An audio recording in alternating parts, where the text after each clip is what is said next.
Blue star ഈ ഒരു movie already theatre release ആയ ഒരു മൂവിയാണ്. പക്ഷെ അന്ന് അധികം തിയേറ്റേഴ്സ് ഇല്ലാത്തതുകൊണ്ട് തന്നെ എനിക്ക് കാണാൻ പറ്റിയിട്ടില്ല. പക്ഷേ റിലീസായ ടൈമിൽ നല്ല പോസിറ്റീവ് റിവ്യൂസ് ഒക്കെ ഉണ്ടായിരുന്ന ഒരു മൂവിയാണ്. ആൻഡ് ഈ ഒരു മൂവി കാണാനുള്ള മെയിൻ റീസൺ എന്ന് പറയുന്നത് രണ്ട് കാര്യങ്ങളാണ്. ഒന്ന്, ഈ മൂവി പ്രൊഡ്യൂസ് ചെയ്തിരിക്കുന്ന രഞ്ജിത്താണ്. ആൻഡ് ഈ മൂവിയിലെ ലീഡ് റോൾ എന്ന് പറയുന്നത് അശോക് സെൽവനാണ്. സോ ഇവർ രണ്ടുപേരും സെലക്ട് ചെയ്യുന്ന മൂവീസ് ഒക്കെ ഒരു അടിപൊളിയായിട്ടുള്ള കണ്ടന്റ് ഒക്കെ സംസാരിക്കുന്ന മൂവിയാണ്. ആൻഡ് ഈ ഒരു മൂവി അറിയാത്തവരാണെങ്കിലും ഈ ഒരു മൂവിയിലെ സോങ് ആണ് ഇൻസ്റ്റാഗ്രാം ഫുൾ ഭരിച്ചത്. റെയിലും നൊലികൾ എന്ന് പറഞ്ഞിട്ട് ഭയങ്കര ട്രെൻഡിങ് ആയിട്ടൊരു സോങ് ഉണ്ടല്ലോ തമിഴിൽ, അത് ഈ ഒരു മൂവിയിലായിരുന്നു. ആൻഡ് മൂവി ഞാൻ കണ്ടു നോക്കി, എനിക്ക് ഭയങ്കര ഇതിൽ ഇഷ്ടപ്പെട്ട ഒരു ഫീൽ ഗുഡ് ആയിട്ടുള്ള ഒരു സ്പോർട്സ് മൂവിയാണ്. ഒരു ഫീൽ ഗുഡ് സ്പോർട്സ് മൂവി എന്ന് പറയുന്നേക്കാളും ഒരു feel good political sports movie എന്ന് വേണമെങ്കിൽ പറയാം. കാരണം ആ ഒരു ക്രിക്കറ്റ് അല്ലെങ്കിൽ ആ സ്പോർട്സിൽ കൂടെ സംസാരിക്കുന്ന ഒരു കണ്ടന്റ് ഉണ്ടല്ലോ, അത് ഭയങ്കര സ്ട്രോങ് ആയിട്ടുള്ള എലമെന്റ് ആണ്. അല്ലാതെ വളരെ സിമ്പിൾ ആയിട്ടുള്ള ഒരു സ്പോർട്സ് മൂവി മാത്രമായിട്ടുള്ള ഒരു മൂവി പോകണം. ഒരു വലിയൊരു പൊളിറ്റിക്കൽ അല്ലെങ്കിൽ നമ്മൾ നമ്മുടെ നാട്ടിലും അല്ലെങ്കിൽ നമ്മൾ ഒരുപാട് കാലമായിട്ട് കേൾക്കുന്ന ഒരു കാര്യം ഭയങ്കര സ്ട്രോങ് ആയിട്ട് സംസാരിക്കുന്ന മൂവിയാണ്. സോ അതുകൊണ്ടാണ് ഞാൻ ഓൾറെഡി പറഞ്ഞത് ഒരു പൊളിറ്റിക്കൽ സ്പോർട്സ് മൂവി എന്ന് വേണമെങ്കിൽ പറയാം. പൊളിറ്റിക്കൽ എന്ന് പറയുമ്പോൾ ലൈക്ക് സ്പോർട്സിലുള്ള പൊളിറ്റിക്ക് പറയാം, അല്ലെങ്കിൽ നമ്മുടെ നാട്ടിൻ പുറത്ത് നമ്മൾ കേൾക്കുന്ന അല്ലെങ്കിൽ നമ്മുടെ നാട്ടിൽ നമ്മൾ കേൾക്കുന്ന കാര്യങ്ങളും അല്ലെങ്കിൽ അങ്ങനത്തെ കുറേ കാര്യങ്ങൾ റിലേറ്റ് ചെയ്തിട്ടുള്ള സ്പോർട്സ് ആവാം. സോ എല്ലാ കാര്യങ്ങളും ഈ ഒരു സിനിമയിൽ ആ ഒരു സ്പോർട്സ് എന്നൊരു കണ്ടന്റ് വെച്ച് സംസാരിക്കുന്നുണ്ട്. സോ അതുകൊണ്ട് തന്നെ ആ ഒരു മൂവിയുടെ പ്രസന്റേഷൻ എനിക്ക് ഒരുപാട് ഇഷ്ടപ്പെട്ടു. സോ അതുകൊണ്ട് തന്നെ വലിയ കോംപ്ലിക്കേറ്റഡ് ആയിട്ടുള്ള സ്റ്റോറി ഒന്നും അല്ല, വളരെ സിമ്പിൾ ആയിട്ടുള്ള സ്റ്റോറിയാണ്. അതുകൊണ്ട് തന്നെ എല്ലാവർക്കും പെട്ടെന്ന് കാര്യം മനസ്സിലാവും എന്താണ് ഈ സിനിമയിൽ കൂടി സംസാരിക്കാനുള്ളത്. ഞാൻ സിമ്പിൾ ആയിട്ടൊരു കാര്യം പറയാം, ഞാൻ ആ ഒരു മൂവിയിൽ സംസാരിക്കുന്ന പൊളിറ്റിക്സോ അല്ലെങ്കിൽ ആ കണ്ടന്റ് ഒന്നും പറയുന്നില്ല. ആ ഒരു സിനിമയിൽ സംസാരിക്കുന്നതിന്റെ ഒരു വൺ ലൈൻ എന്താണ് ഞാൻ പറയാം. അധികം പറഞ്ഞാൽ ചിലപ്പോൾ കേൾക്കുന്നവർക്ക് പലവർക്കും പല രീതിയിൽ അതായി പോകും. അതുകൊണ്ട് ഞാൻ സിമ്പിൾ ആയിട്ട് പറയാം. അതായത് ഇപ്പൊ നിങ്ങളുടെ അടുത്ത് ഒരാൾ ഒന്ന് പറയുകയാണ്, ഇതാണ് നിന്റെ ലിമിറ്റ്, ഇത് കഴിഞ്ഞ് നീ ഇങ്ങോട്ട് വരാൻ പാടില്ല. നിന്റെ ജാതി, നിന്റെ പേര്, നിന്റെ ബാക്കിയുള്ള കാര്യങ്ങൾ, നിന്റെ ബാക്ക്ഗ്രൗണ്ട് അല്ലെങ്കിൽ നിന്നെ ചുറ്റിപ്പറ്റിയുള്ള എല്ലാ കാര്യങ്ങളും കൊണ്ട് നീ ഇവിടെ വരെ നിനക്ക് ലിമിറ്റ് ഉള്ളൂ. ഇത് കഴിഞ്ഞ് നീ ഇവിടെ വരാൻ പാടില്ല. ഇവിടെ ബാക്കിയുള്ള ആൾക്കാർക്കാണ് അല്ലെങ്കിൽ നീ ഇപ്പൊ നിൽക്കുന്ന പൊസിഷൻ എന്താണോ നീ അവിടെ തന്നെ നിൽക്കണം, കാലങ്ങളായിട്ട് അവിടെ തന്നെ നിൽക്കണം, അത് കഴിഞ്ഞ് വരാനേ പാടില്ല എന്നൊരാൾ നിങ്ങളോട് പറയുകയാണ്. അതിനെ നിങ്ങൾ ബ്രേക്ക് ചെയ്തിട്ട് പോകുന്ന ഒരു സിറ്റുവേഷൻ ഉണ്ടല്ലോ, അല്ലെങ്കിൽ അത് ബ്രേക്ക് ചെയ്യുന്ന ഒരു പോയിന്റ് ഉണ്ടല്ലോ, അതാണ് ഈ സിനിമ സംസാരിക്കുന്നത്. ഇത്ര സിമ്പിളായിട്ട് എനിക്ക് പറഞ്ഞു തരാൻ അറിയത്തുള്ളൂ, കാരണം ഇതിന്റെ അപ്പുറത്തേക്ക് ഞാൻ പറഞ്ഞ് ശരിയാവത്തില്ല. അതുകൊണ്ട് ആൻഡ് ഈ മൂവിയുടെ സ്റ്റോറി എന്ന് പറയുന്ന ഒരു വില്ലേജിലുള്ള ഒരു രണ്ട് ക്രിക്കറ്റ് ടീം, അവർ തമ്മിലുള്ള മാച്ചസും അല്ലെങ്കിൽ അവർ തമ്മിലുള്ള ക്ലാഷും അല്ലെങ്കിൽ ആ ഒരു ക്ലാഷും അല്ലെങ്കിൽ അവരുടെ ആ ഒരു പൊളിറ്റിക്സ് മിക്സപ്പ് ആയിട്ട് ഈ ഒരു മാച്ചസും അല്ലെങ്കിൽ ഇവർ തമ്മിലുള്ള ഒരു ലൈക്ക് റിവെഞ്ചോ ബാറ്റിലോ എന്ത് വേണോ പറയാം, അത് എവിടെ എത്തിക്കും അല്ലെങ്കിൽ ഈ രണ്ട് ടീംസിനെ അല്ലെങ്കിൽ ആ ഒരു വില്ലേജിലുള്ള ഒരു ക്രിക്കറ്റ് ടീമിനെ ഇവിടെ കൊണ്ടാണ് എത്തിക്കുന്നതാണ് ഒരു സിനിമ സംസാരിക്കുന്നത്. അവിടെ എത്തിക്കുന്നതിന് ഒരു റീസൺ ഉണ്ട്, അല്ലെങ്കിൽ ആ ഒരു പോയിന്റിൽ ഇവർ എത്തുന്നത് ഈ ഒരു ഞാൻ നേരത്തെ പറഞ്ഞ പോലെ ഉള്ള ഒരു പൊളിറ്റിക്സും ബാക്കിയുള്ള കാര്യങ്ങളൊക്കെയാണ്. സോ അതാണ് ആ ഒരു മൂവിയിൽ ഏറ്റവും വലിയ ഹൈലൈറ്റ് എന്ന് പറയുന്നത്.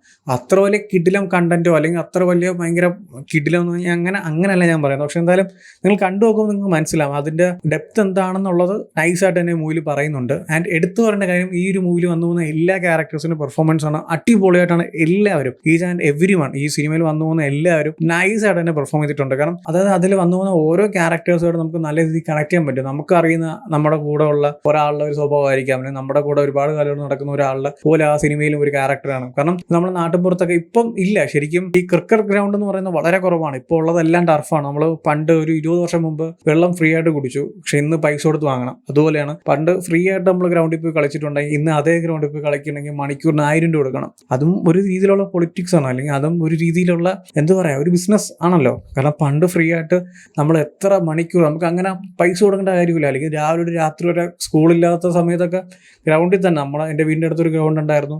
അത് ഭയങ്കര വൈബായിരുന്നു ആ ഒരു സമയം എന്നൊക്കെ പറയുന്നത്. ഇങ്ങനെ പോയി ഗ്രൗണ്ടിൽ നമുക്ക് കളിക്കാൻ പറ്റിയില്ലെങ്കിൽ നമ്മൾ പോയി ഗ്രൗണ്ടിൽ ഇരുന്ന് കാണും, ഒരുപാട് മാച്ചസ് കാണും, ക്രിക്കറ്റ് കളിക്കും, ഫുട്ബോൾ കളിക്കും. ഒരു 2 മണിക്കൂർ ക്രിക്കറ്റ് കളിക്കുന്നെങ്കിൽ മടുത്തിട്ട് ഫുട്ബോൾ കളിക്കും. ലൈക്ക് അപ്പോൾ അങ്ങനെ ഒരു ഇത്ര മണിക്കൂർ ഇവിടെ കളിക്കാവോ, അല്ലെങ്കിൽ ഇത്ര മണിക്കൂർ നിൽക്കണം, അല്ലെങ്കിൽ ഇത്ര മണിക്കൂർ എത്ര രൂപ, അങ്ങനെ നമുക്ക് ആ ഒരു കാലം ഇല്ല. പക്ഷെ ഇന്ന് അങ്ങനെയല്ല, എല്ലാം മാറിപ്പോയി. അതൊക്കെ ഈ സിനിമയിൽ സംസാരിക്കുന്നുണ്ട്. ഈ ഒരു സിനിമ സംസാരിക്കുന്ന കണ്ടന്റ് ഓൾറെഡി നമ്മൾ മലയാളം മൂവിയിൽ വന്നിട്ടുണ്ട്. നമ്മളെ ഖാലിദ് റഹ്മാൻ ഡയറക്ട് ചെയ്ത ഉണ്ട എന്ന് പറയുന്ന മൂവി, അതിൽ മമ്മൂക്ക പറയുന്ന ഡയലോഗുണ്ട്, സിമ്പിളായിട്ടുള്ള ഒരു ഡയലോഗാണ്. ഇത് നിന്റെ മണ്ണാണ്, ഇവിടെ വിട്ട് നീ പോകരുത്, എന്ത് വന്നാലും ആര് പറഞ്ഞാലും ഇവിടെ വിട്ട് നീ പോകരുത്, ഇത് നീ വളർന്ന നിന്റെ മണ്ണാണ്. സോ അതിൻ്റെ ഒരു വേറൊരു വെർഷനാണ് ഈ ഒരു മൂവിലോട്ട് വരുമ്പോൾ. ഒരു സ്പോർട്സും ആ ഒരു സ്പോർട്സിലുള്ള പൊളിറ്റിക്സും, അല്ലെങ്കിൽ ഇപ്പം ഫോർ എക്സാമ്പിൾ പറയുന്നത് നമുക്കറിയുന്ന ഒരുപാട് പ്ലേയേഴ്സ് ഉണ്ട്, നമുക്ക് ഇഷ്ടപ്പെട്ട ഒരുപാട് പ്ലേയേഴ്സ് ഉണ്ട്. അവർ ഇന്ത്യൻ ടീമിൽ ഒരുപാട് കാലമായിട്ട് കളിക്കുന്നില്ല, വല്ലപ്പോഴും മുഖം കാണിക്കും പിന്നെ കളിക്കത്തില്ല. ഇത് എന്തുകൊണ്ടാന്ന് ചോദിച്ചാൽ അവിടെ ഒരു പൊളിറ്റിക്സ് ഉണ്ടല്ലോ.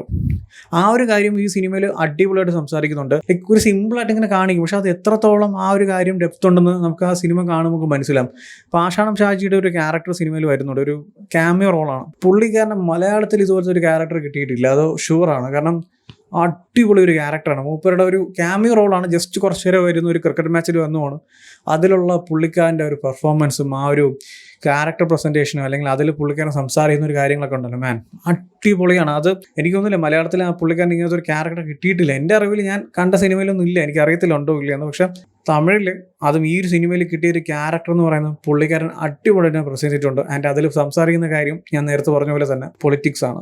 ഈ ഒരു സ്പോർട്സിലുണ്ട പൊളിറ്റിക്സ് എന്താണോ അല്ലെങ്കിൽ അതിനെ റിലേറ്റ് ചെയ്തിട്ടുള്ള കാര്യങ്ങളൊക്കെ ഇതിൽ വന്നു എന്ന് എല്ലാവരും പറയുന്നുണ്ട്. ചിലപ്പോൾ നമ്മൾ കാണുമ്പോൾ സിമ്പിളായിട്ടൊക്കെ കണ്ട ആ സിനിമ തീരുമ്പോൾ അങ്ങ് പോകും. പക്ഷേ ജസ്റ്റ് പിന്നീട് ആലോചിച്ച് നോക്കുമ്പോൾ ഇവർ പറയുന്ന പല കാര്യങ്ങളും നമ്മളിപ്പോൾ കാണുന്നതും കേൾക്കുന്നതായിട്ടുള്ള കാര്യങ്ങളൊക്കെ റിലേറ്റ് ചെയ്യാൻ പറ്റുന്നുണ്ട്. ഈ ഒരു സിനിമയുടെ കാലഘട്ടം എന്ന് പറയുന്നത് 80s 90s. സോ ആ ഒരു കാലഘട്ടത്തിൽ സംസാരിക്കുന്ന കാര്യം എന്ന് പറയുന്നത് അല്ലെങ്കിൽ അന്ന് ഇവർ പറയുന്ന ഈ സിനിമയിൽ ചർച്ച ചെയ്യുന്ന കാര്യങ്ങളൊക്കെ ലൈക്ക് നമ്മളിപ്പോൾ റീസെൻ്റ്ലി ഒരുപാട് കാലമായിട്ട് കേൾക്കുന്നതായിട്ടുള്ള കാര്യങ്ങളാണ്.